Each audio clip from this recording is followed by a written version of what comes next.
You ever just... Hey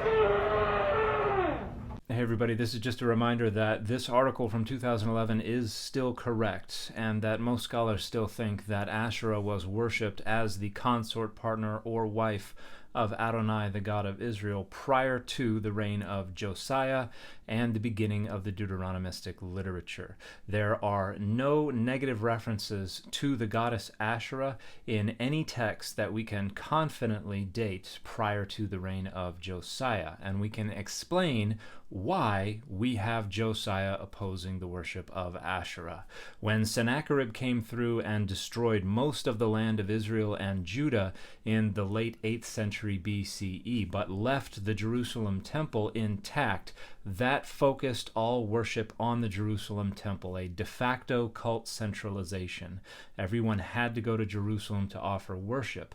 The kings that followed after Hezekiah seem to have tried to restore the earlier worship that was going on elsewhere, but then we get Josiah, who becomes king and decides, I kind of like everybody having to come to Jerusalem, everybody having to bring their money to me, everyone having to use the priesthood. I run here in Jerusalem, and so what happens? Lo and behold, we find a new book of the law with new regulations regarding how to worship, who to worship, and where to worship. And suddenly, Asherah is persona non grata.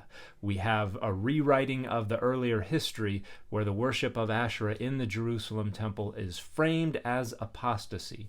We have no data from before the Deuteronomistic literature that at all vilifies Asherah. We do have archaeological artifacts and inscriptions that show Israelites worshiping Asherah alongside Adonai, the God of Israel. In fact, we have a drawing of the two of them together.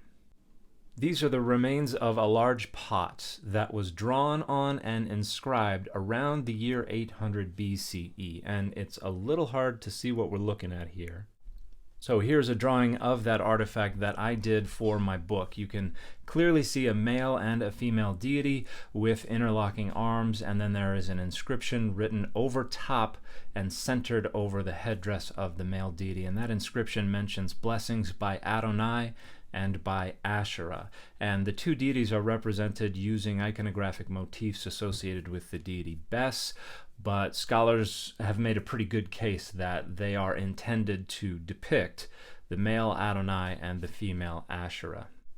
And I would say the best discussion of the data regarding who those figures represent is that of Ryan Thomas from the 2016 issue of the Journal of Ancient Near Eastern Religions.